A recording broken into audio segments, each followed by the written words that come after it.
I want to talk about something else that's been brought up, and that would be the Real Housewives of Beverly Hills. Only because Lord, we have a lot of back and forth going on right now with Lisa Rinna and also Andy Cohen.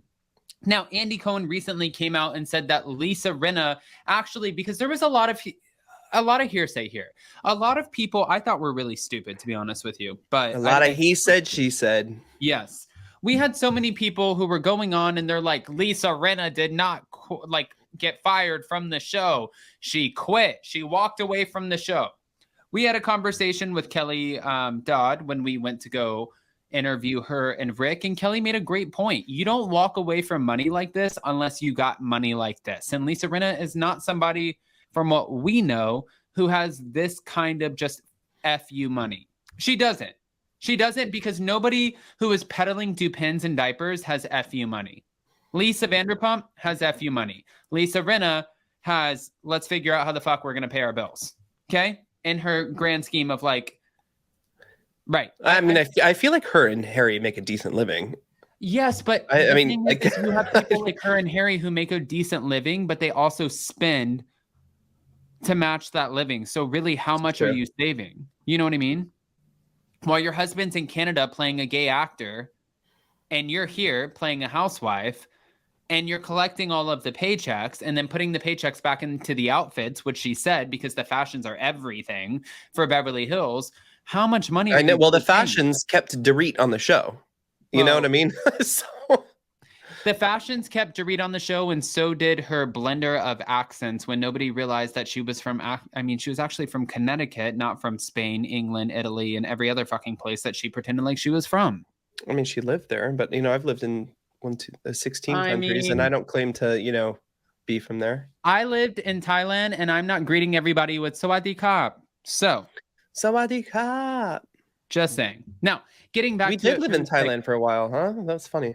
Yes, so true, Adam. The lifestyle is expensive. I know. It is expensive because, like, it on that documentary about the Kardashians, even, oh, gosh, who are the numbnuts? What are they? The ones from the hills. They're Come not on. They're blonde. Numbnuts? They're the blonde ones. Oh my gosh, come on. Yes, Heidi and Spencer.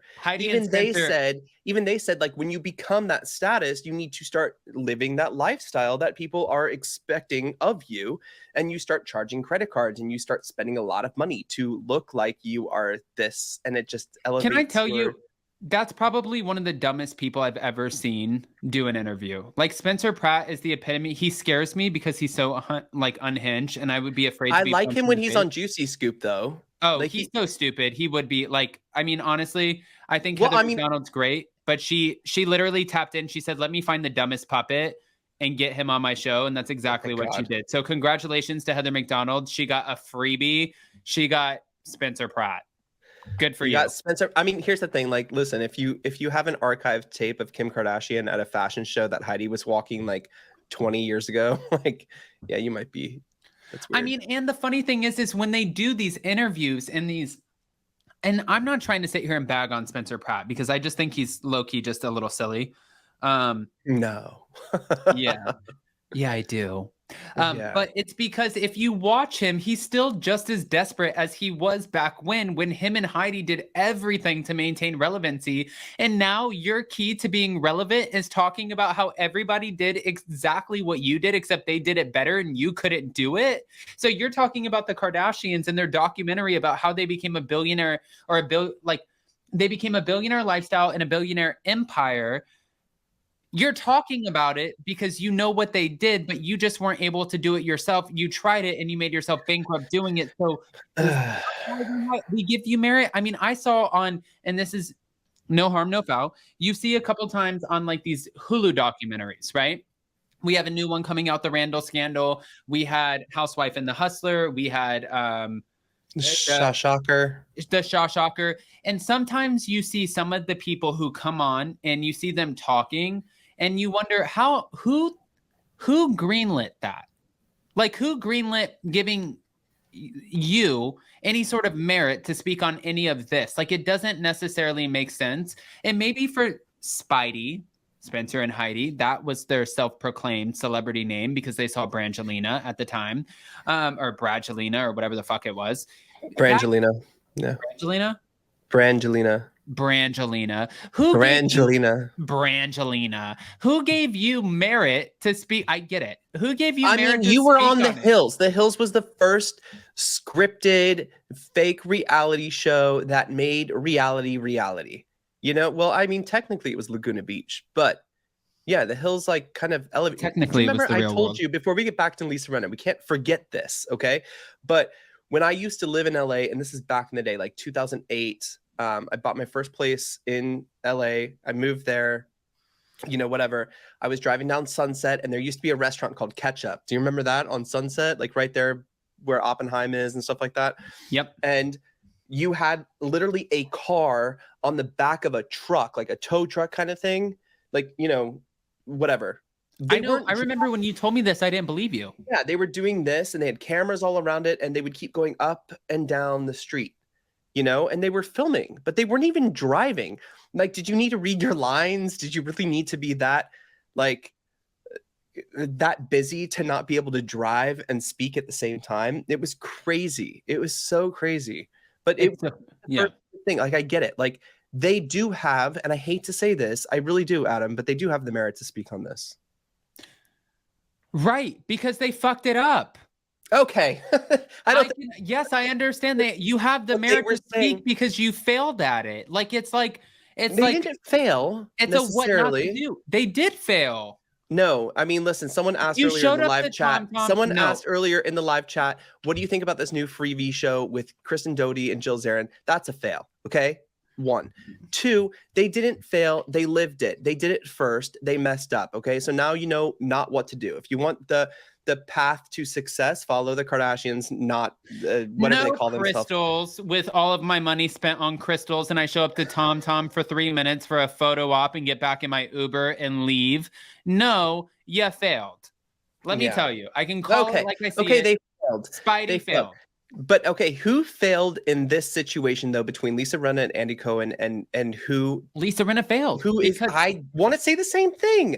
I feel like, I don't know if it was her or if they were like, you need to go on pause, girl, because you've made this very toxic between the Kathy situation and all the shit you were trying to bring up, and just her demeanor on the show was just very toxic and negative, you know? So this isn't the first time Rinna has said, well, no, they're lying, or they're saying something different than I'm saying. You know, I must be the one telling the truth. We've seen this before multiple times on the show, multiple times in this past season, which was awful. And now with Andy Cohen going back and forth. Okay, so what happened was, after the reunion, Lisa Rinna immediately, like on that night, she texted Andy Cohen and she said, I think it's time for me to quit the show. He pretty much said, I would have texted back to me like, no shit. No, he did. He texted back and he said, I think that's a good idea. So once she decided to quit the show, which is why she gets to claim that she quit the show, they started looking at the new season as, what does this look like? What does it look like without Rinna? How do we move forward? Yeah. Where do we go from here? Then she came back and said, you know what? I actually don't want to quit the show anymore. And he said this, I'm going to read his quote. I think she immediately regretted what she had done. Immediately. Those are his words, not mine. No, I know. Regretted what she had done. And that's something that's like, if you're moving that erratically in that sort of moment, you needed to be put on pause, fired, or quit. Like, whatever word you want to use, that needed to happen. I'm also shocked that she did not publish the text. And he continued with, I think Lisa should go on pause, but absolutely come back in the future. In this moment, I think that the fans were ready to give her a break, which obviously means you got a little too big for your britches. You probably sent the text message to Andy Cohen to say, I think, you know what, I'm going to take a step back. What did you tell me when we were in Hilton Head this weekend? You said, don't be a fucking martyr. Is that not what you said? Don't be